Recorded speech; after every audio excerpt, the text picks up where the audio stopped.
अज़ीज़ नाज़रीन, उम्मीद है कि आप सब खैरियत से होंगे और आपकी पढ़ाई बेहतर चल रही होगी। नाज़रीन, आज हम लोग हिस्सा अफ़साना को शुरू करेंगे। इससे क़ब्ल हम लोगों ने हिस्सा नज़्म, हिस्सा नस्र, हिस्सा ड्रामा को मुकम्मल कर लिया है। अब जो है हम लोग अफ़साने के हिस्से में आ गए हैं और आपके निसाब में शामिल दो अफ़साने हैं। एक तो अफ़साना आपा और दूसरा अफ़साना बेवज़नी। तो हम लोग जो है अफ़साने के हिस्से में दाखिल हो चुके हैं और इंशाअल्लाह जल्द इस हिस्से को भी ख़त्म करेंगे।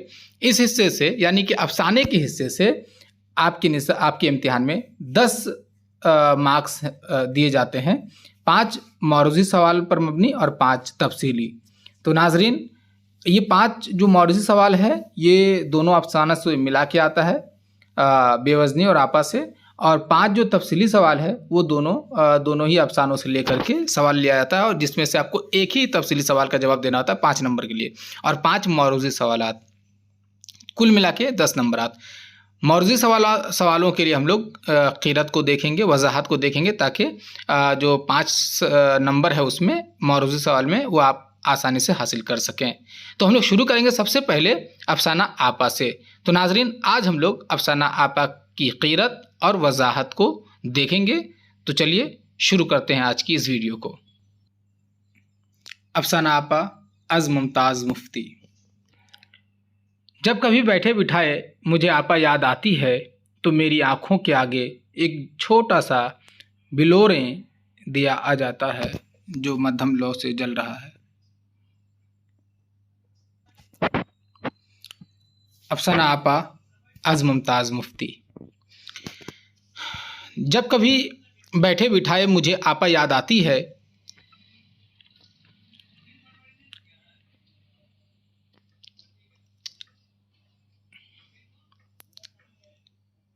अफ़साना आपा मुमताज़ मुफ्ती का अफ़साना है।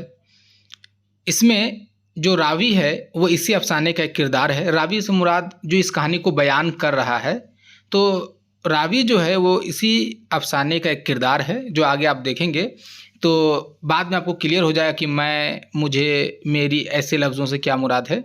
तो इसको मुमताज़ मुफ्ती बयान नहीं कर रहा है। इससे पहले जैसे आप देखे थे ना ड्रामा को कि कमाल अहमद बयान कर रहा है, तो इसमें ऐसा नहीं है। इसमें जो कहानी को बयान कर रहा है वो इसी कहानी का एक किरदार है जो कि आपको आसानी से समझ में आ जाएगा बाद में। मुसलसल आप देखते रहिए, स्किप मत कीजिएगा। चलिए तो हम लोग शुरू करते हैं। जब कभी बैठे बिठाए मुझे आपा याद आती है तो मेरी आँखों के आगे एक छोटा सा बिलूरें दिया आ जाता है जो मध्यम लौ से जल रहा है। बिल्लूरें दिया बोलते हैं, दिया के माने आप समझते हैं चराग, और बिल्लूरें के माने क्रिस्टल, जिसको अंग्रेजी में क्रिस्टल बोलते हैं ना, साफ शफाफ एक किस्म का चमकीला पत्थर है, एकदम कच्चा हीरा, इस तरह के मानी में है। तो यूँ समझिए क्रिस्टल का बना हुआ एक चराग है जो कि एकदम मध्यम लौ में देखेंगे। चराग को जब आखिर पहर में देखेंगे रात के तो चिराग एकदम मध्यम लौ में जल रहा होता है। वही मामला है कि जब उसे आपा याद आती है तो उसे क्या याद आता है कि एक ऐसा दिया जो कि साफ शफाफ हो, वो जल रहा हो। मुझे याद है एक रात हम सब चुपचाप बावर्ची खाने में यानी कि किचन में बावर्ची खाने में बैठे थे। आपा और अम्मी जान छोटा बद्दू भागता हुआ आया। देखिए आपा तो आप समझते हैं बड़ी बहन को बोलते हैं आपा। तो देखिए आपा अम्मी जान ये लोग सबको जो है किचन में बैठा हुआ था। एक छोटा भाई है इसका, जो कि रावी है उसका छोटा भाई दौड़ता हुआ आया। उन दिनों बद्दू यही 6-7 साल का होगा। देखिए ये अंडरलाइन कर दिया गया है, इसका मतलब इसे आप याद रखिएगा। आप अपनी किताब में भी इसे अंडरलाइन कर लीजिए ताकि जब दोबारा आप देखें तो इस सेंटेंस को ज़रूर देखें कि इन दिनों बद्दू यही 6-7 साल का होगा। इम्तिहान में मौरूज़ी सवाल पूछा जा सकता है कि बद्दू कितने साल का था, और पूछा भी गया है, तो 6-7 साल। ठीक है। कहने लगा अम्मी जान मैं भी बाह करूँगा। वो एक लफ्ज़ आता है ब्याह उर्दू में, तो ब्याह के माने शादी। तो ये कह रहा है बच्चा है तो बच्चा जो है लफ्ज़ों को तोड़ कर बोलता है। तो बद्दू भागता हुआ आया और क्या कह रहा है किचन रूम में आने के बाद कि अम्मी जान मैं भी बाह करूँगा यानी शादी करूँगा। ओह अभी से, अम्मा ने मुस्कुराते हुए कहा। फिर कहने लगी अच्छा बद्दू तुम्हारा ब्याह आपा से कर दें। यानी कि ये जो बद्दू है वो आपा का छोटा भाई है और उसकी अम्मी इस तरह कह रही है, मजाकन कह रही है कि अच्छा आपा से कर दें। वो कह रहा है कि बद्दू ने सर हिलाते हुए कहा। अम्मा कहने लगी, क्यों आपा को क्या है? हम तो छाजूबाजी से बाह करेंगे। इस जुमले को भी आप अंडरलाइन कर लें, ये अंडरलाइन नहीं किया गया है। हम तो छाजूबाजी से भी बाह करेंगे, क्योंकि इम्तिहान में सवाल आया था कि बद्दू जो है वो किससे शादी करना चाहता है, तो छाजू से। ठीक है, आगे पता चलेगा कि छाजू कौन है, उसका असली नाम भी पता चलेगा। तो कम से कम इसको अंडरलाइन कर लें, तो यहाँ पे 2 सवाल हल हो रहा है। तो हम तो, उसकी अम्मी जब कहती है कि आपा से शादी करा दें, तो वो कहता है कि नहीं, हम तो छाजूबाजी से करेंगे। बद्दू ने आंखें चमकाते हुए कहा। अम्मा ने आपा की तरफ मुस्कुराते हुए देखा और कहने लगी, क्यों, देखो तो आपा कैसी अच्छी हैं। उसके बाद देखिए, मैं बताऊं कैसी हैं, वो चिल्लाया। कौन? बद्दू बता रहा है कि मैं बताऊं कि आपा कैसी हैं। उसके बाद देखिए कि हाँ बताओ तो भला। अम्मा ने पूछा कि बताओ कैसी है, तो बद्दू ने आंखें उठाकर चारों तरफ देखा जैसे कुछ ढूंढ रहा हो। फिर उसकी निगाह चूल्हे पर आकर रुकी। चूल्हे पर उपले का एक जला हुआ टुकड़ा पड़ा था। बद्दू ने उसकी तरफ इशारा किया और बोला, ऐसी। फिर बिजली के रोशन बल्ब की तरफ उंगली उठाकर चीखने लगा और छाजूबाजी ऐसी। इस बात पर हम सब देर तक हंसते रहे। यानी कि जब वो, उसकी अम्मी पूछती है कि कैसी है आपा, तो वो बताता है, उपला आप लोग समझेंगे, अलग अलग जगह पे अलग अलग नाम से पुकारा जाता है। वो गोबर से बनाया जाता है, गोबर से उसको सुखा करके बनाया जाता है जलावन के तौर पे। आप तस्वीर देखिए डिस्प्ले पे, उससे समझ जाएंगे शायद कि उपला किसे कहते हैं। तो उपला जो है ना, उपला की एक खास बात यह है कि उसमें आग जो है, ऊपर में राख है और आग उसके अंदर में काफ़ी देर तक रहती है। ठीक है, तो यहाँ पे उपला चूँकि इस्तिआरे के तौर पे इस्तेमाल किया है, आगे मैं समझाऊंगा। तो बद्दू जो है वो उपले को देख करके, जिसमें आग है, क्या कहता है कि आपा इस तरह है। ठीक है, किस तरह है आपा? उपले की तरह। और जो छाजूबाजी है, जिससे वो शादी करना चाहता है, वो रोशन बल्ब जो है, इलेक्ट्रिक बल्ब, उसकी तरह चमक धमक उसके अंदर में है। और उपला आप देखेंगे कि शांत है एकदम, उसके ऊपर में राख है जमा हुआ, उसके बाद जो है अंदर में आग है। इस तरह का मामला है। अच्छा, यहाँ पे भी सवाल आया था, इसको आप अंडरलाइन कर लें कि चूल्हे पर उपले का एक जला हुआ टुकड़ा पड़ा था, है ना, इशारा करके। क्योंकि सवाल ये पूछा गया है कि आपा को किस चीज़ से वो किस चीज़ की मिसाल में समझाता है। इस तरह का एक सवाल है, मैं आपको दिखाऊंगा वो जब ऑब्जेक्टिव कराऊंगा। तो यहाँ पे तो आपा को जो है वो क्या कहता है, उपले से मिसाल देता है और छाजू से बिजली के रोशन बल्ब से। तो इसको आप अंडरलाइन कर लें। चलिए, उसके बाद तो उस तरह जो वो इशारा करता है कि आपा जो है वो उपले की तरह है और छाजूबाजी बिजली के रोशन बल्ब की तरह है। तो इस पर सबको हंसते, बल्ब माने वो जो हम लोग बल्ब जलाते रात में, तो सब हंसते हैं। इतने में तसद्दुक भाई आ गए। ठीक है, तसद्दुक ये भी इसी अफसाने का एक किरदार है। आगे मैं वाज़े करूँगा कि किरदार कौन है क्या है। अब जब आप खुद अफसाना देखेंगे तो खुद वाज़े होता चला जाएगा। तो ये एक किरदार है जो कि अब किचन में आता है। अम्मा कहने लगी, तसद्दुक बद्दू से पूछना तो आपा कैसी हैं। आपा ने तसद्दुक भाई को आते हुए देखा तो मुंह मोड़कर यूं बैठ गई जैसे हंडिया पकाने में मुनहमिक हो। हंडिया यानी कि जैसे खाना बनाने में, उपले पे खाना बना रही है वो। अब मुनहमिक माने गर्क होना, एकदम मतलब बिजी होना कंसंट्रेशन के साथ। तो जब वो आपा देखती है कि ये तसद्दुक आ रहा है, तो वो चूल्हे में जो है, किचन रूम में ही चुके हैं ये लोग, तो खाना पकाने में अपने आप को मसरूफ़ दिखाती है। ठीक है, हाँ तो कैसी है आपा बद्दू, वो बोले। कौन? तसद्दुक ये पूछ रहा है कि कैसी है आपा। बद्दू चिल्लाया और उसने उपले के टुकड़ा उठाने की, यहाँ पे जो है ना ले लिखा हुआ है आपकी किताब में, उसको दुरुस्त कीजिएगा, वो के है। उपले के टुकड़ा उठाने के लिए हाथ बढ़ाया। गालिबन वह उसे, यहाँ पे अलिफ नहीं है तो उसको अलिफ लगा लीजिएगा। गालिबन वह उसे हाथ में लेकर हमें दिखाना चाहता था, मगर आपा ने झट उसका हाथ पकड़ लिया और उंगली उठाते हुए बोली, बद्दू। जो बद्दू रोने लगा तो अम्मा कहने लगी, पगले इसे हाथ में नहीं उठाते, इसमें चिंगारी है। यानी कि वो जो तसद्दुक पूछ रहा है कि आपा कैसी है, तो वो उपला उठा के दिखाना चाह रहा था, लेकिन उपला जो ऊपर से आप देखेंगे तो लगेगा कि आग नहीं है, लेकिन उसके अंदर में आग मौजूद होती है। तो वो उठाना चाह रहा था, इसलिए आपा उसको रोक देती है। तो वो क्या होता है, रोने लगता है। उसकी माँ कहती है कि इसके अंदर चिंगारी है। वो तो जला हुआ है अम्मा, बद्दू ने बिसूरते हुए कहा, बिसूरते ने रोने के जैसे मुंह बना करके, चिर करके रोने के जैसा। अम्मा बोली, मेरे लाल तुम्हें मालूम नहीं इसके अंदर तो आग है, ऊपर से नहीं दिखाई देती। ये जुमला इस अफसाने का जो है ना, मतलब लबे लुबाब भी समझ सकते हैं कि ऊपर से इसके अंदर आग नहीं लेकिन आग है। क्यों आपा, इसमें आग है? उस वक्त आपा के मुंह पर हल्की सी सुर्खी दौड़ गई, यानी कि गुस्सा आ गया। मैं क्या जानूं, वो भराई हुई आवाज़ में बोली और फूंकनी उठाकर जलती हुई आग में बेमुशर्रफ फूंकें मारने लगीं। फूंकनी समझते हैं आप? वो चूल्हा में फूंकने के लिए एक पाइप होता है, जैसे तस्वीर में देखिए, इसे समझ जाएंगे, इसे फूंकनी कहते हैं। तो यहाँ पे जो है ना बात इस्तियारे में हो रही है, इशारों में हो रही है कि आपा को जो है ना यहाँ पे इशारतन ये कहा जा रहा है कि वो उपले की मानिंद है, यानी बाहर से दिखाई तो नहीं देती कि वो कैसी है, क्या है उसके दिल में, लेकिन अंदर में आग है जैसे उपले में, उसी तरह इसके अंदर में भी बहुत सारी चीज़ें हैं जो आगे आपको पता चलेगा। अब मैं समझती हूँ कि आपा ये, फिर वो जो रावी है यानी कि अफसाने का किरदार, वो खुद बोल रहा है कि अब मैं समझती हूँ कि आपा दिल की गहराइयों में जीती थी।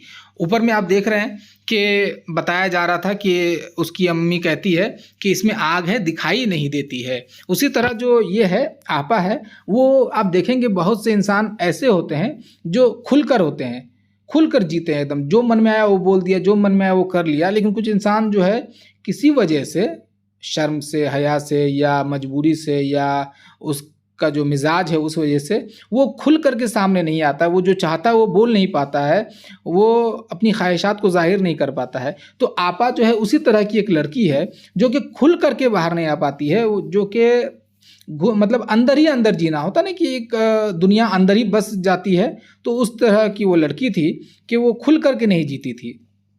अगर वो मान लीजिए उसको अपने घर में कुछ पसंद भी है तो वो अपने अंदर में ही रखती थी, अपने दिल में, दिल ही दिल में वो रहती थी, वो बाहर किसी को किसी चीज़ के हवाले से नहीं बताती थी। तो वही कह रही है, ये जो रावी है इस किरदार अफसाने का, वो आपा की छोटी बहन है, वही कह रही है कि अब मैं समझती हूँ कि आपा दिल की गहराइयों में जीती थी, और वो गहराइयाँ इतनी अमीक थी, यानी कि डीप, इतनी अमीक थी कि इसको थे नहीं पढ़ना है, थी पढ़ना है, थी अमीक थी कि बात उभरती भी तो निकल न सकती, यानी कि वो इतनी गहराई में जीती थी कि उसके दिल से उस बात को निकालना बहुत मुश्किल, या समझ पाना बहुत मुश्किल है। उस रोज़ बद्दू ने कैसे पते की बात कही थी, मगर मैं कहा करती थी आपा तुम तो बस बैठ रहती हो। यानी कह रही है ये किरदार, चूँकि ये किरदार मुअन्नस इसलिए मैंने कहा कि कह रही है कि उस रोज़ बद्दू ने उपले की अलामत या मिसाल दे करके बहुत पते की बात कहा था उन्होंने, बद्दू ने, कि आपा जो है वो उपले की तरह है, यानी कि बाहर से नहीं दिखाई देती लेकिन अंदर से है। लेकिन ये क्या है कि जो रावी है वो समझती थी कि आपा जो है वो बस बैठी रहती है दिन भर घर में, कुछ नहीं करती है, बस दिन भर वो, और वो मुस्कुराकर कहती पगली, और अपने काम में लग जाती। वैसे तो सारा दिन काम में लगी रहती थी, हर कोई उसे किसी न किसी काम को कह देता और एक ही वक्त उसे कई काम करने पड़ते। अब घर में आप देखेंगे, आप सबके घर में बहन है, काम करती है, तो घर वाले जो है एक वक्त में उसके पास बहुत से काम होते हैं, कभी इधर कभी उधर, कभी कपड़ा, कभी बर्तन, कभी झाड़ू, कभी किसी में आयरन करना है, किसी को कुछ देना है, कुछ पकाना है, चाय है, वगैरह वगैरह, बहुत सब काम है। तो आपा जो है दिन भर अपने घर के कामों में मसरूफ़ रहती, ठीक है। और अगर उसको ये जो रावी है उसकी जो छोटी बहन, अगर वो ये कहती कि तुम तो सिर्फ बैठी रहती हो घर में, कुछ करती हो, बाहर नहीं जाती घूमने, तो मुस्कुराकर पगली कह देती। अब देखिए वो बैक वक्त कितने कामों को, जैसे इधर बद्दू चीखता आपा मेरा दुनिया, वो कोई लफ्ज़ है, वो बच्चा बोल रहा है, क्या है दुनिया, तो वो लफ्ज़ नहीं होना चाहिए, लेकिन जो भी हो, मान लीजिए कोई चीज़ मांग रहा हो, आपा मेरा दुनिया। इधर अब्बा घूरते, सज्जादा अभी चाय क्यों नहीं बनी। देखिए आपा का नाम यहाँ पे वाज़े हो गया, आपा का क्या नाम है, सज्जादा, ठीक है। आपा, ये भी सवाल आया है कि आपा का असली नाम क्या है, तो ये जहन में रहे, सज्जादा, मेरा नाम क्या है सज्जाद, उसमें हे लगा दीजिए तो सज्जादा हो जाएगा। तो आपा का असली नाम क्या है, सज्जादा। तो अब्बा कह रहा है कि अब चाय क्यों नहीं बनी। बीच में अम्मा बोल उठती बेटा धोबी कब से बाहर खड़ा है, और आपा चुपचाप सारे काम से निपट लेती। आप देखे होंगे घर में शायद कोई हो, अगर जैसे मान लीजिए इन कामों से आपा को परेशानी भी होती तो वो ना अम्मी को कहती कि परेशानी हो रही है इतने सारे कामों को अंजाम देने में, और ना ही अपनी बहन को वो कहती कि कुछ कर दो, हाथ बढ़ा दो। वो अपने कामों को जो है दिल में रख करके वो तमाम कामों कर लेती। ये तो मैं खूब जानती थी, मगर उसके बावजूद जाने क्यों उसे काम करते हुए देखकर ये महसूस नहीं होता था कि वो काम कर रही है या वो इतना काम करती है। मुझे तो बस यही मालूम होता कि वो बैठी रहती है और इधर से उधर गर्दन मोड़ने में भी इतनी देर लगती है, और चलती है तो चलती हुई मालूम नहीं होती। इसके अलावा मैंने आपा को कभी कहा मार कर हंसते हुए नहीं सुना था। ज़्यादा से ज़्यादा मुस्कुरा दिया करती थी, और बस अलबत्ता वो मुस्कुराया अक्सर करती थी। जब वो मुस्कुराती तो उसके होंठ खिल जाते और आंखें गटमट करने लगे, ऐसे जैसे कोई भटियारी मक्के के दाने भून रही हो। सारे घर में ले दे के सिर्फ तसद्दुक भाई ही थे जो दिलचस्प बातें क्या करते थे, और अब्बा घर पर न होते तो वो भारी आवाज़ में गाया भी करते थे, जाने वो कौन सा शेर था। तो आपा के बारे में जो यहाँ पे तस्वीर खींची जा रही है कि आपा कैसी थी, तो बताया जा रहा है कि आपा जो है दिल ही दिल में अपनी दिल की दुनिया में जीने वाली लड़की थी। बहुत शांत स्वभाव, मतलब ज़्यादा खुलकर नहीं, ज़्यादा बोल चाल नहीं, ऐसा कुछ नहीं, और अपने कामों को, अपनी जिम्मेदारियों को बखूबी अंजाम देने वाली लड़की थी। और काम को वो इस खूबी से अंजाम देती थी कि उसकी जो बहन है उसको पता भी नहीं चलता था कि काम अंजाम दिया जा रहा है। उसको ऐसा लगता था कि बस आपा जो है बैठी हुई रहती थी। तो बहुत ही शांत स्वभाव की लड़की है आपा कुल मिला के। तो ये जो आपा की छोटी बहन वो कह रही है कि इस घर में कोई नहीं था जो कि मजाक में ज़्यादा हंस खेल करके बोले, क्योंकि कहा लगा करके हंसना वैसे भी लड़कियों के लिए मायूब समझा जाता है। तो और आपा भी नहीं हंसती है, लेकिन जो आपा की छोटी बहन है वो ज़रा खुले मिजाज की है, उसको इस तरह चाहिए। तो वो कहती है कि तसद्दुक है इस घर में, जो कि कभी कभी गाता भी था। क्या गाता था कि चुप चुप से वो बैठे हैं, आंखों में नमी सी है, नाजुक सी निगाहों में नाजुक सा फसाना है। ये शेर गुनगुनाया करता था कौन? तसद्दुक। ये आप अपने जहन में रखिएगा। कौन? सवाल आ सकता है कि इस शेर का इस्तेमाल किस अफसाने में हुआ है, तो इसमें हुआ है आपा में। और ये शेर वैसे जिगर मुरादाबादी का है। अच्छा, सवाल ये भी हो सकता है कि इस शेर को कौन गुनगुनाया करता था, तो तसद्दुक गुनगुनाया करता था। ठीक है, उसके बाद आगे देखिए। यहाँ तक मेरे ख्याल से क्लियर हो गया है कि आपा कैसी थी। आपा उन्हें गाता सुनकर, किन्हें? तसद्दुक को गाता सुनकर किसी न किसी बात पर मुस्कुरा देती, और कोई बात न होती तो बद्दू को हल्का सा थप्पड़ मार कर कहती, बद्दू रोना, और फिर आप ही आप बैठी मुस्कुरा देती। यानी कि देखिए, वो उनको अगर तसद्दुक का गाना पसंद भी आता, शेर सुनना पसंद भी है उनको, तब भी वो जो है वहाँ जा कर के बैठती नहीं, क्योंकि अज़राए रस्म उसे दूर रहना पड़ता है, क्योंकि वो लड़की बड़ी है, जवान है। तो दूर से ही किसी बात पर मुस्कुरा दिया करती थी वो सुन करके, क्योंकि उसको अच्छा लगता था। तसद्दुक भाई मेरे फूफा के बेटे थे। देखिए अब यहाँ पे वो क्यों बगल में नहीं आती थी, या वो उससे क्यों शर्माती थी? वो इस वजह से क्योंकि तसद्दुक उसका अपना भाई नहीं था, वो फूफा के बेटे थे। ठीक है, यानी कि फूफाजाद भाई ये है, तसद्दुक है। तो भाई थे, यहाँ पे लिखा तसद्दुक भाई मेरे फूफा के बेटे थे। तो चूंकि मेरे से मुराद यहाँ पे अफसाना जो कह रही है वो आपा की अपनी बहन है, तो आपा के लिए भी ये फूफीजाद भाई हुआ तसद्दुक। तो ये भी आपके इम्तिहान में आ सकता है कि तसद्दुक जो है वो आपा का कौन था। ठीक है, इस तरह के सवालात भी आते हैं। तसद्दुक आपा का कौन है, या तसद्दुक और आपा में क्या ताल्लुक था? तो फूफीजाद भाई, भाई बहन। इन्हें हमारे घर आए हुए यही 2 माह हुए। अंडरलाइन कर लीजिएगा, कितने महीने से वो घर पे है? 2 महीने से, 2 माह हुए होंगे। कॉलेज में पढ़ते थे, इसको भी अंडरलाइन, कॉलेज में पढ़ते थे, वो बोर्डिंग में रहा करते थे। फिर एक दिन जब फूफी आई हुई थी तो बातों बातों में उनका जिक्र छिड़ गया। फूफी कहने लगी, बोर्डिंग में खाने का इंतज़ाम ठीक नहीं, लड़का आए दिन बीमार रहता है। अम्मा उस बात पर खूब लड़ी, कहने लगी अपना घर मौजूद है तो बोर्डिंग में पड़े रहने का मतलब। फिर उन दोनों में बहुत सी बातें हुई। अम्मा की तो ये आदत है कि अगली पिछली तमाम बातें ले बैठती हैं, जैसा कि मेरे ख्याल से औरतें करती भी है घर में, अगली पिछली तमाम बातें लेकर के बैठ जाती हैं। लेकिन काम की बात यहाँ पे ये हुई कि फूफी आकर के जब बताती है कि वो तसद्दुक हॉस्टल में रहता है, वहाँ पे खाना पीना नहीं मिलता है सही, तो तबीयत ख़राब रहती है। तो वो जो है कहती है कि तसद्दुक अब हमारे घर में रहेगा, क्योंकि जब घर यहाँ आए तो उसको हॉस्टल में रहने की ज़रूरत क्या है। गरज के नतीजा ये हुआ कि 1 हफ्ते के बाद तसद्दुक भाई बोर्डिंग छोड़कर हमारे यहाँ आ ठहरे। बोर्डिंग यानी हॉस्टल छोड़ करके, जहाँ कॉलेज में वो रहते थे। अब तक 2 किरदार वाज़ेह हुआ कि एक तसद्दुक और आपा। ठीक है, आपा का असल नाम सज्जादा है और तसद्दुक जो है उसका फूफीजाद भाई है। तसद्दुक भाई मुझसे और बद्दू से बड़ी गप्पें हाँका करते थे, यानी बातचीत करते थे। उनकी बातें बेहद दिलचस्प होती। बद्दू से वो दिन भर ना उकताते, अलबत्ता आपा से वो ज़्यादा बातें ना करते। करते भी कैसे, जब कभी वो आपा के सामने जाते तो आपा के दुपट्टे का पल्लू आप ही आप सरक कर नीम घूंघट सा बन जाता और आपा की भीगी भीगी आंखें झुक जाती और वो किसी न किसी काम में शिद्दत से मसरूफ़ दिखाई देती। अब जैसे यहाँ बताया जा रहा है कि आपा के पास अगर बद्दू जाए तो आपा की हालत कैसी होती है। मान लीजिए कि आपा अगर सर पे दुपट्टा लेके काम कर रही है और अगर तसद्दुक आ जाए तो दुपट्टे को सरका करके इस तरह आगे लेकर के आ जाती थी जिसकी वजह से उसके चेहरे को देखना मुहाल था।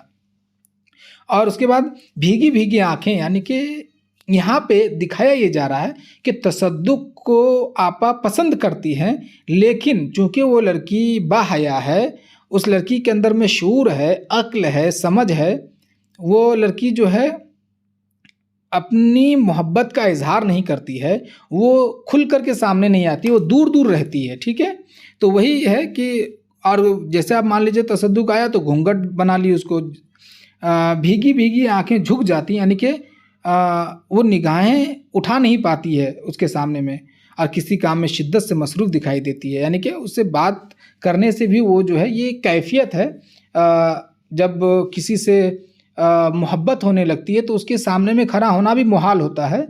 आप सुने होंगे ना कि मोहब्बत जो है बादशाहों को भी जो है घुटने पे ले आती है। तो चूँकि आपा जो है दिल ही दिल वो तसद्दुक को पसंद करती है, इसलिए उसके सामने में टिक पाना इसके लिए बहुत मुश्किल है, वो खड़े भी नहीं हो पाती है। तो बेहतर यही है उसके लिए कि वो क्या करती है कि किसी काम में अपने आप को बिजी दिखाती है। अब मुझे ख्याल आता है कि आपा उनकी बातें गौर से सुना करती थी। वो कहती कुछ भीग जाती। हाँ, मैं तो समझती थी कि आपा चुपकी ही बैठी रहती है, ज़रा नहीं हिलती और दिन चले लुढ़क कर यहाँ से वहाँ पहुँच जाती है। यानी कि इसकी जो बहन है वो आपा के हवाले से गलत ख्यालात रखती हैं। उनको समझ में, वो सोचती है कि आपा कुछ नहीं करती है, दिन भर बैठी रहती है, लेकिन उसको समझ में आ रहा है कि नहीं, वो तसद्दुक भाई की बातों को बहुत गौर से सुना करती थी। इसके बरक्स साहिरा कितने मज़े से चलती थी, जैसे दादरे की ताल पर नाच रही हो। इसका कहना है कि वो लड़कियां जो चलती है, जिसको अब उस चलने को कैसे समझाऊं मैं, कि ज़रा वो अदा और नाच से जो लड़कियां चलती है पैर को इधर उधर करके, तो इसकी बहन चूँकि आपा उस तरह नहीं चलती, आपा जो है बहुत सुलझ करके सुलझे हुए अंदाज में चलती है, तो इसको लगता है कि चलना भी नहीं आता आपा को। उसके बनिस्बत साहिरा को जब देखती है वो चलते हुए, तो जिस तरह हीरोइन लोग चलती है ना कि एक पाँव इधर एक पाँव उधर, इस तरह से जो करके चलती है, तो वही कह रही है कि साहिरा इस तरह चलती है जैसे कि वो जो सुर ताल पे नाचता है ना कोई, उस तरह का मामला है।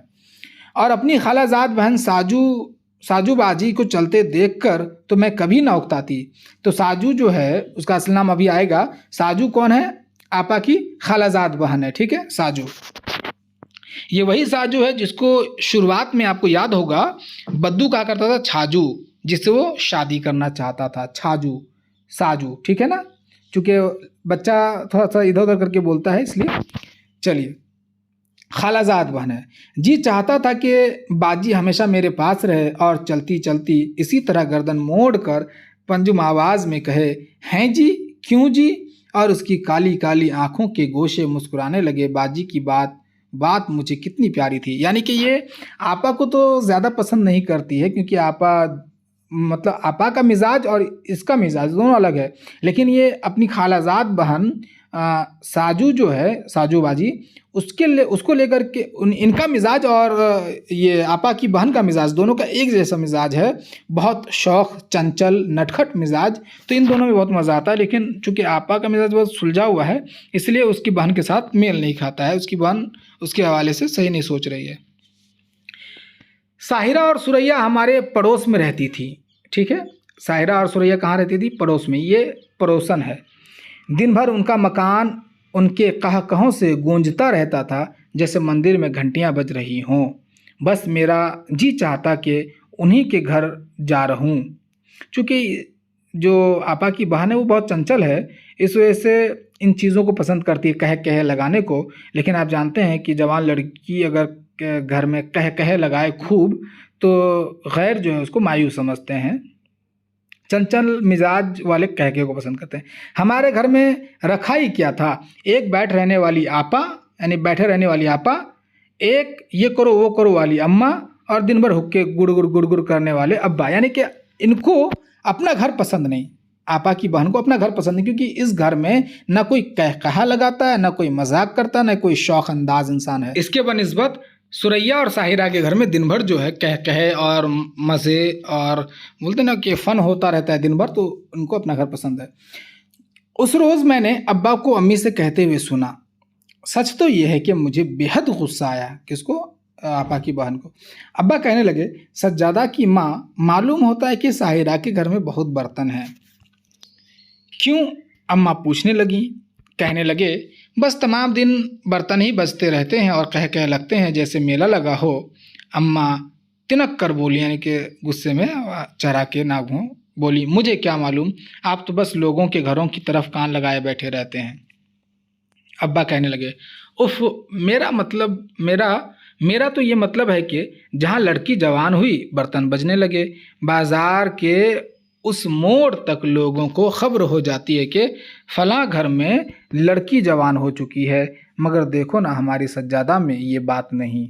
यहाँ पे जो है, यहाँ पे तंजिया अंदाज में साहिरा और सुरैया के ऊपर में बात होती है कि जैसे लड़कियां जब जवान हो जाती तो बहुत तुरत फुरत करने लगती है, एकदम शौक चंचल नटखट अंदाज में, तो लोगों को पता चलता है कि हाँ उस घर में जो है लड़की जवान हो रही है। लेकिन साजिदा जो है, ये सज्जादा जो है, वो नहायत सुलझी हुई लड़की है, तो लोगों को पता ही नहीं चल रहा है, क्योंकि वो चीज़ों को अपने अंदर रखती है, किसी चीज़ का शौक़ नहीं है, घर में रहती है, तो लोगों को पता नहीं। वही कहना चाह रहा है ये अब आपा के वालिद।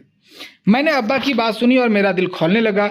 बड़ी आई सज्जादा, जी हाँ अपनी बेटी हुई। उस वक्त मेरा जी चाहता कि बावर्ची खाने में बैठी हुई आपा का मुंह चिढ़ाऊं।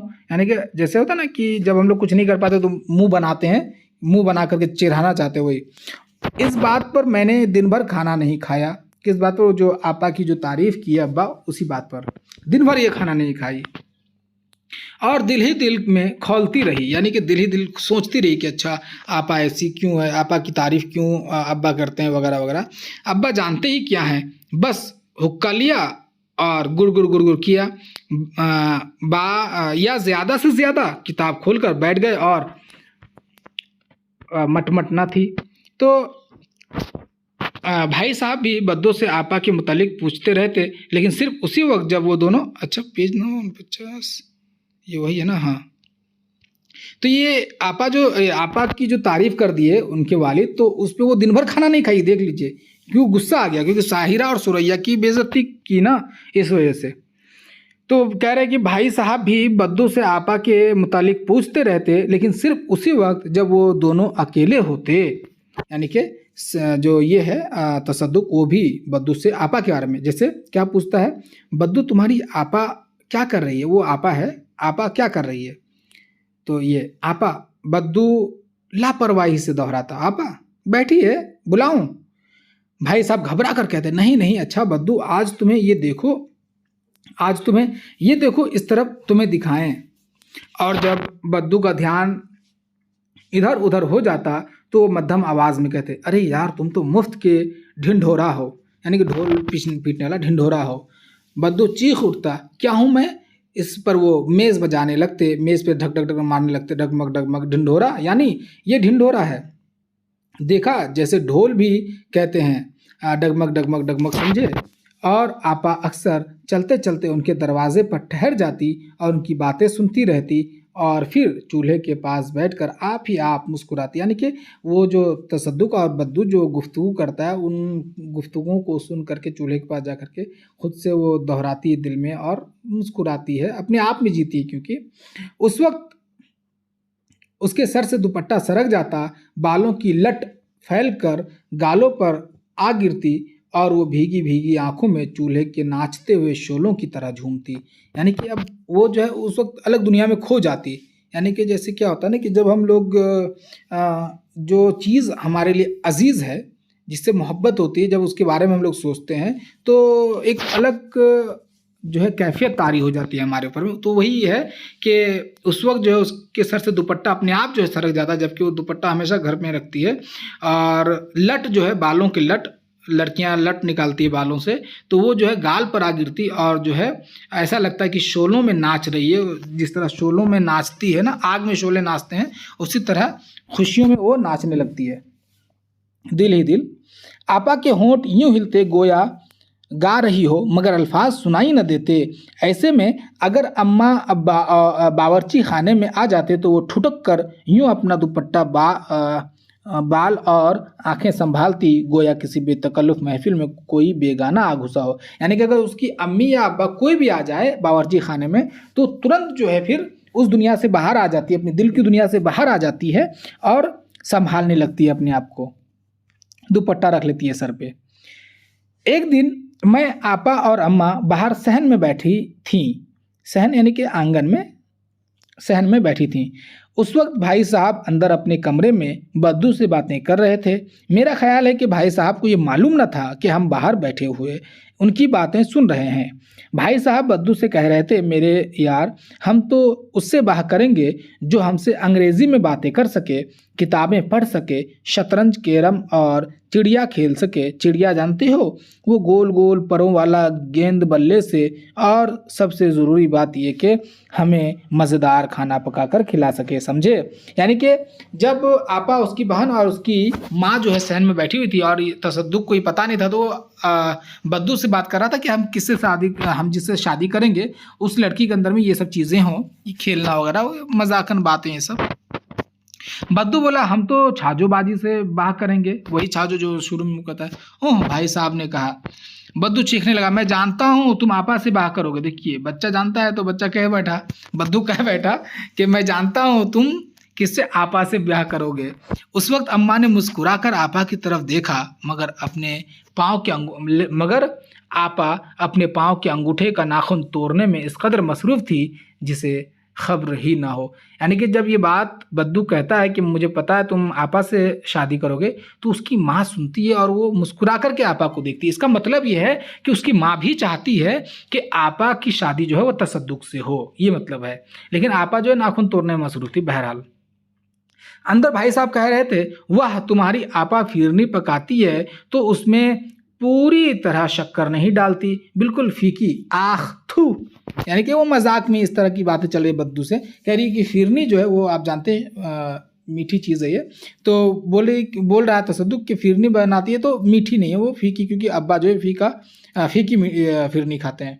बद्दू ने कहा, अब्बा जो कहते हैं फिरनी में कम मीठा होना चाहिए, तो वो अपने अब्बा के लिए पकाती है ना, हमारे लिए तो नहीं, ये तसद्दुक कहते हैं। फिर मैं कहूँ आपा से, बद्दू चीखता है। भाई चिल्लाए, ओ पगला ढिंढोरा, लो तुम्हें पीट कर दिखाएं, ये देखो इस तरह डगमग रहा। ये सब उन दोनों के दरमियान में बातें, खेल कूद है। बद्दू फिर चिल्लाने लगा, मैं जानता हूँ तुम मेज़ बजा रहे हो ना, हाँ हाँ, इसी तरह ढिंढोरा पीटता है ना। भाई साहब भी कह रहे थे, भाई साहब क्या कह रहे थे कि कुश्तियों में अच्छा बद्दू, कभी तुमने कुश्ती लड़ी है? आओ हम तुम कुश्ती लड़ें। मैं हुआ गामा और तुम बद्दू पहलवान। मैं हुआ गामा और तुम हो बद्दू पहलवान। लो आओ ठहरो, जब मैं 3 कहूँ और उसके साथ ही उन्होंने मध्यम आवाज़ में कहा, अरे यार, तुम्हारी दोस्ती तो बहुत महंगी पड़ती है। यानी कोई बच्चा के साथ जब तसद्दुक खेल रहा है, इन चीज़ों को अफसाना निगार ने लिखा है यहाँ पे। मेरा ख्याल है आपा हंसी न रोक सकी, यानी कि वो लोग जो कुश्ती लड़ रहा है, खेल रहा है, उसकी वजह से आपा जो है बाहर बैठी सहन में हंसी न रोक सकी, इसलिए वह उठकर बावर्ची खाने में चली गई। मेरा तो हंसी के मारे दम निकला जा रहा था और अम्मा ने अपने मुंह में दुपट्टा ठूंस लिया था कि आवाज़ न निकले। मैं और आपा दोनों अपने कमरे में बैठे हुए थे कि भाई साहब आ गए। कहने लगे, क्या पढ़ रही हो जहीना? उनके मुंह से जहीना सुनकर मुझे बड़ी खुशी हुई थी, हालांकि मुझे ऐसे नाम से बेहद नफरत थी। नूरजहां कैसा पुराना नाम है। यानी कि ये तीसरा किरदार आपके सामने वाजे हो रहा है कि पहला किरदार तो जैसे आप आपा समझ गए, और आपा की बहन जो कि इस कहानी को बयान कर रही है, तो उसका नाम क्या है? नूरजहां। तो अब यहाँ पे जहाँ पे भी मैं वाला लफ्ज़ आता है, मैं, मुझे, मेरी वगैरह, तो वो कौन है? वो है नूरजहां। ठीक है, जैसे कि है ना कि हालांकि मुझे ऐसे नाम से बेहद नफरत थी, तो अगर पूछे कि मुझे से मुराद कौन है, तो यहाँ नूरजहां मुराद है। ठीक है, तो यही है कि इस पूरी कहानी को, अफसाना को कौन बयान कर रही है? नूरजहां। और नूरजहां को जो है तसद्दुक प्यार से किस नाम से पुकारता है? जहीना नाम से। ठीक है, बहरहाल नूरजहां को, जो कि आपा की छोटी बहन है, उसको अपना नाम नूरजहां पसंद नहीं है। मैं तो नूरजहां सुनकर यूं महसूस करती थी जैसे किसी तारीख की किताब के बोसीदा वर्क से कोई बूढ़ी अम्मा सोंटा टेकती हुई आ रही हों। यानी कि उसको तारीख़ नाम, कदीम नाम मालूम होता है नूरजहां। ठीक है, बोसीदा यानी कि जो ख़राब पन्ना होता है ना, उसको बोसीदा कहते हैं। वर्क यानी कि पेज को, सफ़ा को कहते हैं। तो उससे इसको ऐसा लगता है कि कोई बूढ़ी औरत जो है लाठी टेकती हुई आती है नूरजहां का नाम सुनते ही। मगर भाई साहब को नाम बिगाड़ कर उसे संवारने में कमाल हासिल था। किसको? तसद्दुक को। उनके मुंह से जहीना सुनकर मुझे अपने नाम से कोई शिकायत नहीं रही और मैं महसूस करती गोया ईरान की शहजादी हूँ। वाह! तो चूँकि ये जो नूरजहां है ना, वो शौख मिजाज है, चंचल है, नटखट है और खेलने कूदने वाली लड़की है, खुले जहन की लड़की है। तो इनको इन चीज़ों में मज़ा आता है, कह कहा लगाने में, खेलने में, कूदने में, बोलने में। ठीक है, गप्पेबाजी करने में। उसी तरह इसको जो पुराने नाम है उसमें मज़ा नहीं है, नए नाम में मज़ा है। ये नई किस्म की लड़की की अलामत है, समझ जाइए, जो कि ज़्यादा शऊर नहीं रखती है। आपा को सज्जादा से सजदे कहा करते थे। ये कई बार सवाल आ चुका है, इसलिए इसको भी ज़हन में रखिए कि तसद्दुक आपा को किस नाम से पुकारता था? तो सजदे के नाम से, सज्जादा के नाम से। सज्जादा तो उसका नाम ही है, तो उसको सजदे के नाम से पुकारते थे। मगर वो तो पुरानी बात थी।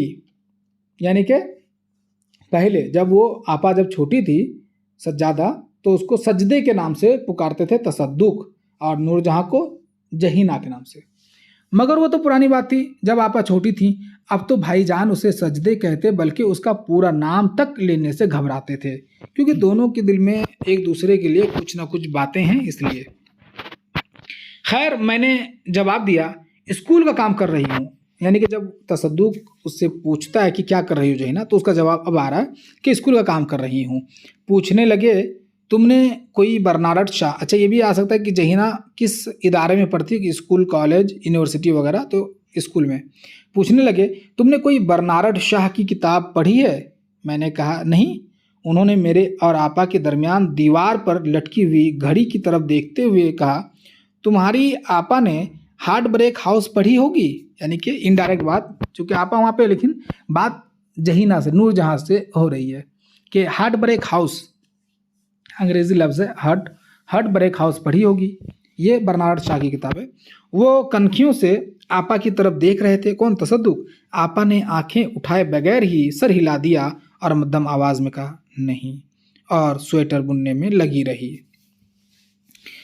भाईजान बोले, क्या बताऊं जहीना कि वो क्या चीज़ है, नशा है, नशा, खालिस शहद। तुम उसे ज़रूर पढ़ो, बिल्कुल आसान है। अच्छा, दरअसल ये बताइए आप सब कि क्या नूरजहां से वो बात कर रहा है तसद्दुक?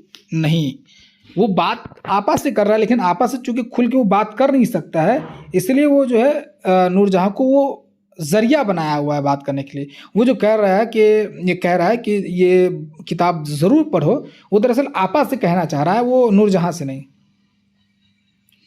यानी इम्तिहान के बाद ज़रूर पढ़ना मेरे पास पड़ी है। मैंने कहा ज़रूर पढ़ूंगी। फिर पूछने लगे, मैं कहता हूँ तुम्हारी आपा ने मैट्रिक के बाद पढ़ना क्यों छोड़ दिया?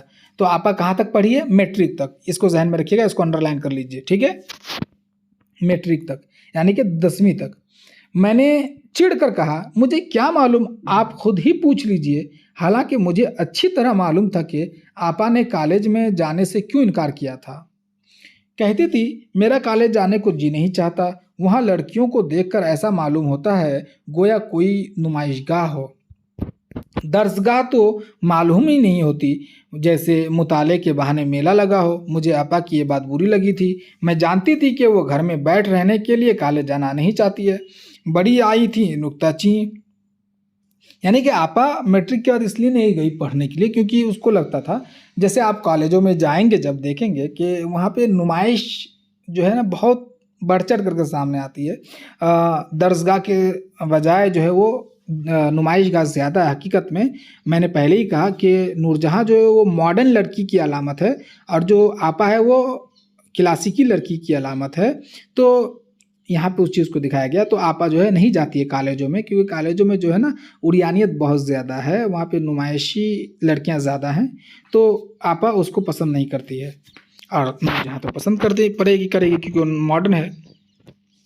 इसके अलावा जब कभी भाईजान आपा की बात करते तो मैं खामखा चिढ़ जाती। कौन? नूरजहाँ। आपा तो बात का जवाब तक नहीं देती और ये आपा आपा कर रहे हैं और फिर आपा की बात मुझसे पूछने का मतलब। यानी कि नूरजहाँ खुद चिढ़ जाते हैं, यानी कि आपा के बारे में तसद्दुक जो है वो बद्दू से पूछता है, नूरजहाँ से पूछता है, तो ये लोग चिढ़ जाते हैं क्योंकि इन लोगों को पता है कि जब आपा है तो आपा से ये क्यों नहीं पूछ रहा है, इन लोगों को समझ में नहीं आ रहा है क्योंकि इन दोनों के दरमियान में तो एक कैफियत है, एक मोहब्बत है। इस वजह से ये दोनों एक दूसरे से बात नहीं कर पा रहे हैं। खुद आपा से पूछ लेते, आपा बैठी हुई गुमसुम, आपा भीगी बिल्ली। उसके बाद शाम को अब्बा खाने पर बैठे हुए चिल्ला उठे, आज फिरनी में इतनी शक्कर क्यों है?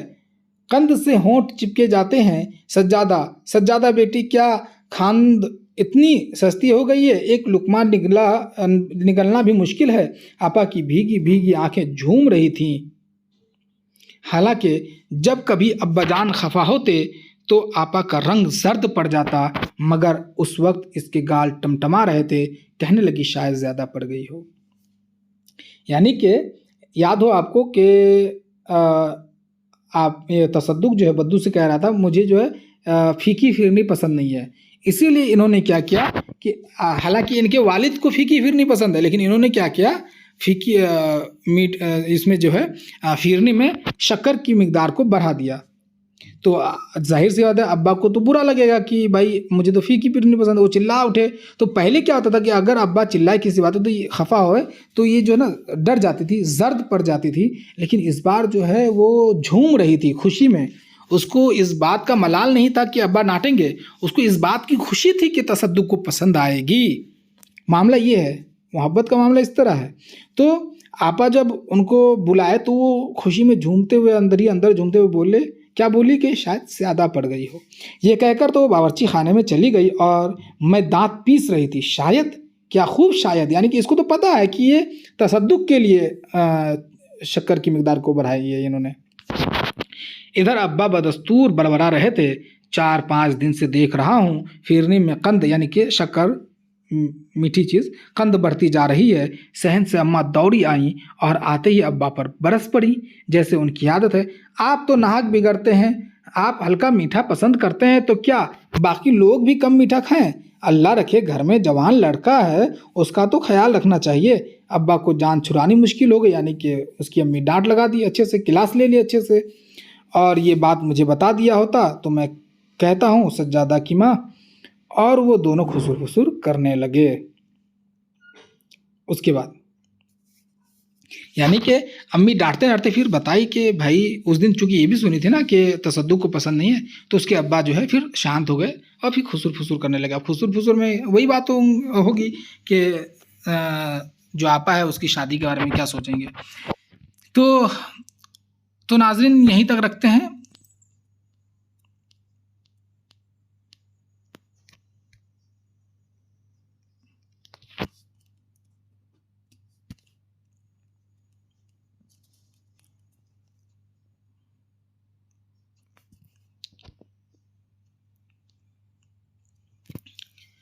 आपा साहिरा के घर जाने को तैयार हुई तो मैं बड़ी हैरान अच्छा हाँ, आपा साहिरा के घर जाने को तैयार हुई तो मैं बड़ी हैरान हुई।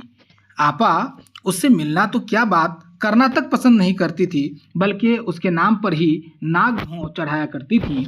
मैंने नाग भौं यानी कि गुस्से में आ जाती थी, यानी कि साहिरा और सुरैया को ये पसंद नहीं करती थी क्योंकि वो लोग बहुत चंचल है। मैंने ख्याल किया ज़रूर कोई भेद है यानी राज है इस बात में। कभी कभार साहिरा दीवार के साथ चारपाई खड़ी करके हमारी तरफ झांकती और किसी न किसी बहाने से सिलसिला गुफ्तगू को दराज करती यानी बात करने की कोशिश करती। तो आपा बेदिली से यानी कि बेमुरवती से इग्नोरिंग अंदाज में से एक दो बातों से टाल देती। आप ही आप बोल उठती, अभी तो इतना काम पड़ा है और मैं यहाँ खड़ी हूँ, ये कहकर वो बावर्ची खाने में जा बैठती। खैर उस वक्त तो मैं चुपचाप बैठी रही, मगर आपा लौट चुकी तो कुछ देर के बाद चुपके से मैं भी साहिरा के घर जा पहुंची। बातों ही बातों में मैंने जिक्र छेड़ दिया, आज आपा आई थी।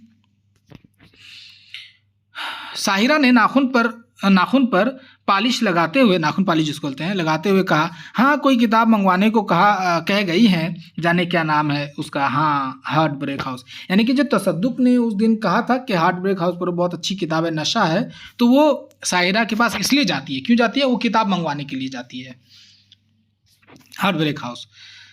आपा उस किताब को मुझसे छुपाकर दराज में मुकफ्फल रखती थी, यानी कि ताला मार करके रखती थी, मुकफ्फल है ना। मुझे क्या मालूम न था, रात को बार बार कभी मेरी तरफ और कभी घड़ी की तरफ देखती रहती। उसे यूं मुजतरिब यानी परेशान देखकर मैं एक झूठी अंगड़ाइयाँ लेती और फिर किताब बंद करके रज़ाई में यूं पड़ जाती जैसे मुद्दत से गहरी नींद में डूब चुकी हूँ। जब उसे यकीन हो जाता है, यानी आपा जब ये समझ जाती कि आप नूरजहाँ सो चुकी है, तो दराज खोलकर किताब निकाल लेती और उसे पढ़ना शुरू कर देती। आखिर एक दिन, अच्छा देखिए ये है कि मोहब्बत जो है आपा को तसद्दुक से, तो उसे फिरनी पसंद नहीं है, फीकी फिरनी, तो उन्होंने फिरनी में शक्कर की मिकदार बढ़ा दी। उसके बाद वो उन्होंने कहा कि हार्ट ब्रेक हाउस पढ़ो, तो वो हार्ट ब्रेक हाउस को किसी तरह मंगवा करके रात को जाग जाग करके वो पढ़ रही है, बहरहाल, लेकिन जहीना से छुपा करके। आखिर एक दिन मुझसे रहा न गया, मैंने रजाई से मुंह निकाल कर पूछ ही लिया, आपा ये हार्ट ब्रेक हाउस का मतलब क्या है? दिल तोड़ने वाला घर, इसके क्या मानी हुए? आपा पहले तो ठुठुक गई, यानी कि डर गई ना, मतलब अचानक से, जिससे आप कुछ छुपा के कर रहे हैं, अचानक वो आ जाए तो आपकी कैफियत क्या होगी, वही मामला है। फिर वो संभल कर उठी और बैठ गई, मगर उसने मेरी बात का जवाब न दिया। उसने उसकी खामोशी से जलकर कहा, मैंने उसकी खामोशी से जलकर कहा, इस लिहाज से तो हमारा घर भी हार्ट ब्रेक हाउस है। कहने लगी, मैं क्या जानूं। आपा कही कि मैं क्या जानूं। मैंने उसे जलाने को कहा, हाँ हमारी आपा भला क्या जाने। मेरा ख्याल है कि ये बात ज़रूर आपा को बुरी लगी, क्योंकि उसने किताब रख दी और बत्ती बुझाकर सो गई। एक दिन यूं ही फिरते फिराते मैं भाईजान के कमरे में जा निकली, यानी कि कमरे को पहुंच जाती है, कमरे जाती है। पहले तो भाईजान इधर उधर की बातें करते रहे, फिर पूछने लगे, जहीना अच्छा तो ये बताओ, क्या तुम्हारी आपा को फ्रूट सलाद बनाना आता है? मैंने कहा, मैं क्या जानूं, जाके आपा से पूछ लीजिए। हंसकर कहने लगे, क्या किसी से लड़कर आई हो? क्यों, मैं लड़ाका हूँ? मैंने कहा। अब इन दोनों के दरमियान, तसद्दुक और नूरजहाँ के दरमियान में गुफ्तगू है। बोले, नहीं अभी तो लड़की हो, शायद किसी दिन लड़ाका हो जाओ। उस पर मेरी हंसी निकल गई। वो कहने लगे, देखो जहीना, मुझे लड़ना बेहद पसंद है। मैं तो ऐसी लड़की से ब्याह करूँगा जो बाकायदा सुबह से शाम तक लड़ सके, ज़रा ना उकताए। जाने क्यों मैं शर्मा गई और बात बदलने की खातिर पूछा, फ्रूट सलाद क्या होता है भाईजान? बोले, वो भी कुछ होता है, सफ़ेद सफ़ेद, लाल लाल, काला काला, नीला नीला सा। मैं उनकी बात सुनकर बहुत हंसी, फिर कहने लगी, वो मुझे बेहद पसंद है। यहाँ तो ये लफ्ज़ यहाँ है, यहाँ तो जहीना हम फिरनी खाकर उकता गए। मेरा ख्याल है ये बात आपा ने ज़रूर सुन ली होगी, यानी कि फ्रूट सलाद के बारे में जो तसद्दुक कह रहा है कि फिरनी खा खा के वो उकता गया है, उसे फ्रूट सलाद पसंद है। क्योंकि उस शाम को वो बावर्ची खाने में बैठी नेमत खाना साफ़ कर रही थी। नेमत खाना यहाँ पे साफ़ कर जो है वो छूट गया है। नेमत खाना कहते हैं एक किस्म की अलमारी को, जो कि लोहे से या टीन से बनी अलमारी है। उसमें जाली नुमा लगाया जाता है ताकि उसमें सब्जियों को खुला रख सकें, मच्छरों से, जानवरों से वगैरह से हिफाजत कर सकें। नियमित खाना पहले चलता था, अभी नहीं है, अभी अलमारियां हैं, फ्रीज वगैरह है। तो उस दिन के बाद रोज बिला नागा वो खाना पकाने से फारिग होकर फ्रूट सलाद बनाने की मशक किया करती, और हम में से कोई उसके पास चला जाता तो झट फ्रूट सलाद की कश्ती छुपा देती। कश्ती आप समझते हैं, पहले फ़कीरों के पास कशकुल हुआ करता था, ये देखिए तस्वीर में, इसे ही कश्ती कहते हैं। एक रोज़ आपा को छेड़ने की खातिर मैंने बद्दू से कहा, बद्दू भला बूझो तो कश्ती जो आपा के पीछे पड़ी है उसमें क्या है। यानी कि नूरजहां आपा को छेड़ रही है क्योंकि उसको पता है कि इसमें क्या है। बद्दू हाथ धोकर आपा के पीछे पड़ गया, हत्ता कि आपा को वो कश्ती बद्दू को, वो काफ है नहीं को है, बद्दू को देनी ही पड़ी। फिर मैंने बद्दू को और भी चमका दिया। मैंने कहा, बद्दू जाओ तो भाईजान से पूछो उसके खाने का क्या नाम, इस खाने का क्या नाम है। बद्दू भाईजान के कमरे की तरफ उठ होगा, वहाँ पे दो चश्मे चाहिए, उठकर जाने लगा तो आपा ने उठकर वो कश्ती उससे छीन ली और मेरी तरफ घूर कर देखा, क्योंकि आपा समझ गई कि नूरजहां जो है छेड़ रही है। उस रोज पहली मर्तबा आपा ने मुझे क्यों घूरा था, और उस रात को आपा शाम ही से लेट गई। शाम, वो चाम नहीं, वो शाम है, शाम ही से लेट गई। मुझे साफ दिखाई देता था कि वो रजाई में पड़ी रो रही है। उस वक्त मुझे अपनी बात पर बहुत अफसोस हुआ। मेरा जी चाहता था कि उठकर आपा के पास जाऊं और उसे खूब प्यार करूं, मगर खालाजाद बहन साजिदा, जिससे हम सब साजोबाजी कहा करते थे, मैट्रिक का इम्तिहान देने के लिए हमारे घर आ ठहरी। तो क्या हुआ कि वो जो फ्रूट सलाद बनाने की कोशिश करती है, मश्क करती है, प्रैक्टिस, आपा, तो सबसे छुपा के, क्योंकि वरना पता चल जाएगा। तो क्या है कि इसको नूरजहां को पता है, वो क्या है, उसको सताने के लिए जो है वो कश्ती जिसमें वो मश्क कर रही थी उसको ले जाके बद्दू के हाथों आप उसे तसद्दुक को दिखाना चाह रही थी वो। इस पर आपा को बहुत गुस्सा आया और अगले शाम को लेट गई और रो रही थी उसी बात से वो दुखी होकर के। लेकिन वो जाना चाह रही थी कि सज्जा इसको आपा को मनाए, लेकिन साजिदा जो कि साजूबाजी है वो उसके घर आई हुई थी मैट्रिक के इम्तिहान के लिए। नाजरीन, अब आगे जो है हम लोग अगली वीडियो में देखेंगे, दूसरे पार्ट में देखेंगे। इस पार्ट में यहीं तक, इस पार्ट को आप देखिए और अंडरलाइन करते चलिए, बाद में दोबारा रिवाइज करते वक्त इन्हीं चीज़ों को रिवाइज कीजिएगा। तो क्या होगा कि जो मौरूजी सवालात है वो इससे ज़रूर आप आसानी से हल कर पाएंगे। नाजरीन, ये वीडियो कैसी लगी आप ज़रूर बताएं। वीडियो के हवाले से तासुरात का इजहार कमेंट बॉक्स में ज़रूर करें, और अगर चैनल पर नए हैं तो चैनल को सब्सक्राइब कर लें। वीडियो को दोस्तों अहबाब से ज़रूर साझा करें ताकि वो भी इससे इस्तेफादा कर सके। अब इजाज़त दीजिए, अल्लाह हाफिज़।